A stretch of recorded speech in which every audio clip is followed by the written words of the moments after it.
Welcome back to another Stormgate video. Today I've got a trial run here.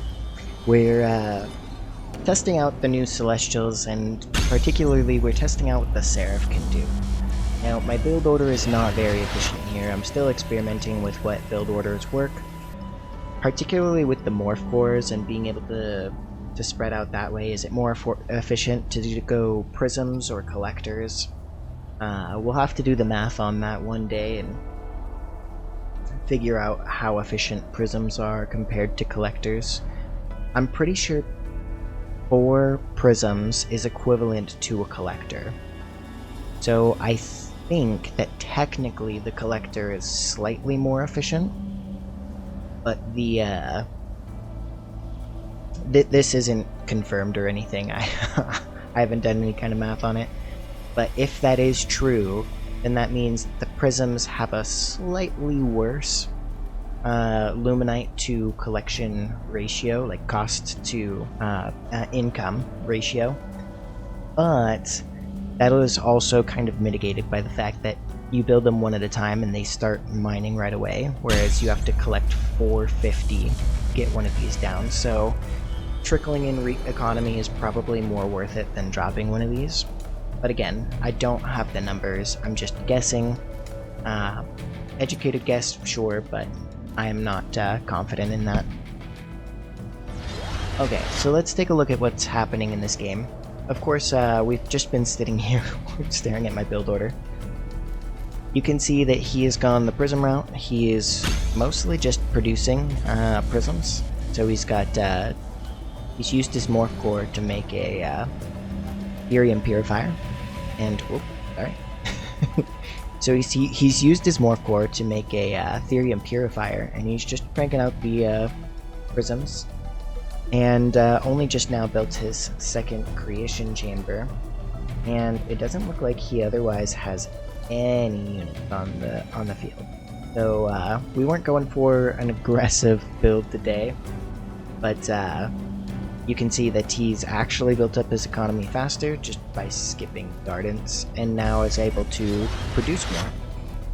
So I'm only just now getting into playing on the ladder. I've been trying to work on all these videos so that people know what they're looking at with the Celestials, partially based on looking at them now, and partially based on what I've learned in the Frigate playtest, but trying to get that information out to you guys as fast as possible.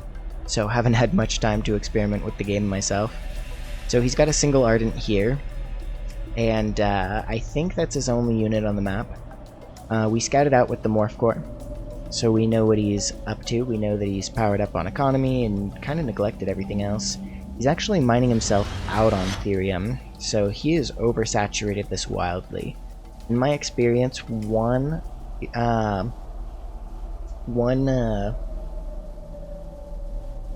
one prism is roughly equivalent of like 3 workers with another faction, and so he's essentially got 12 workers on Ethereum if you're used to playing with the other 2 factions.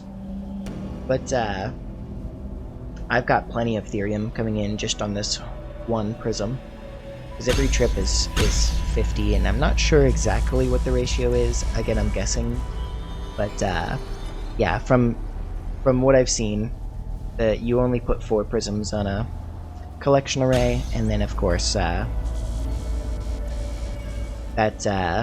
would be 12 workers for one of the other factions. So I assume they're roughly equivalent. Maybe there's some slight deviation in the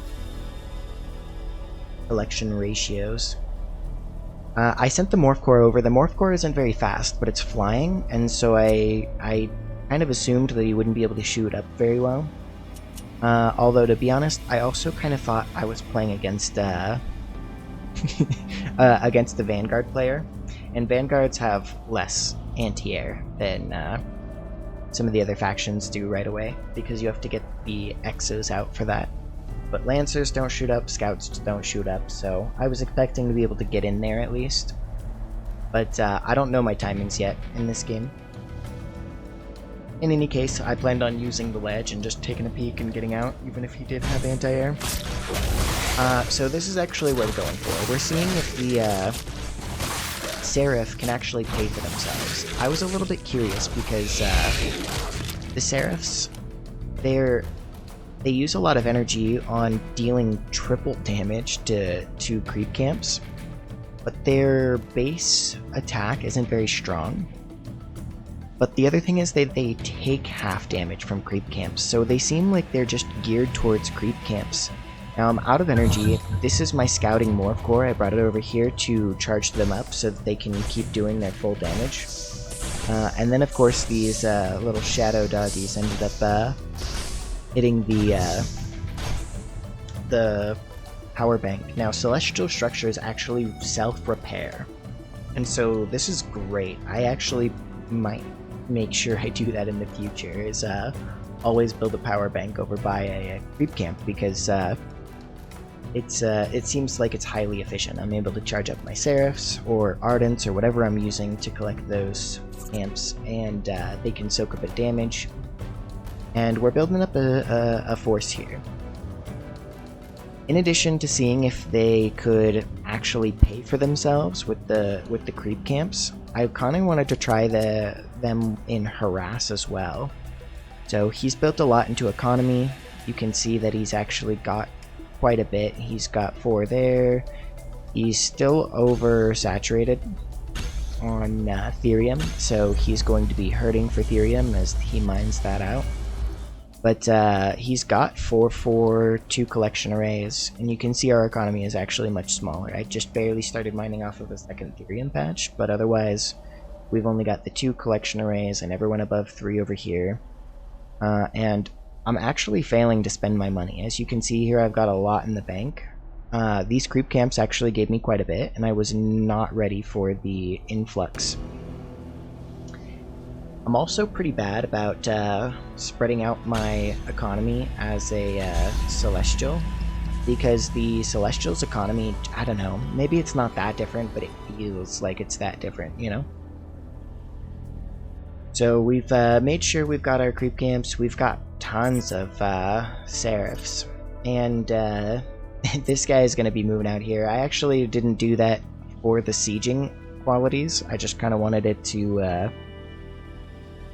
give me the money, and then I decided to go over and try and harass him. I thought that the harass might actually open up some damage for this. Again, not that it was my primary goal or anything like that. So I think he actually went to go move out there and just happened to run into that. But either way, I see that because of course he killed the catapult, and I just decide to go in, and yeah, I figure that actually works out quite well. So yeah, he's got the scythe. That's interesting that he takes the scythe. I wonder if the scythe can tank because of its ability, where it takes 50%. I think it's 50% less damage when it takes its first hit, as long as it has energy. So I did not even notice here. I embarrassingly was like, oh, I don't remember dropping that. Wait a second, I didn't drop that. And so he drained a lot of my energy there. That fight was much more favorable for him. I actually wonder if he couldn't have done more if he kept that fight, because I'm pretty sure his units had energy and mine did. It was definitely the right call to hit me with that, though, because I had the power banks here and he didn't, so if he'd tried charging himself, then whoops. I was busy making sure that these were still targeting something good. But yeah, he does some damage here, but I know that his economy is being, his economy and production is being ravaged over here, so I'm not too concerned about it. I accept the damage. This was a terrible idea, focusing the scythe. Figured hit the scythe while my energy is charged, but you can see that his scythe has energy, so I'm having my damage by doing that. I have to admit, they may not have paid for themselves, but they certainly did collect some economy. Anyway, that's the Seraphs, and I think I like them. I'll keep experimenting with them, and I'll try to come out with a video that maybe covers them more in depth and strategies that you can work with them.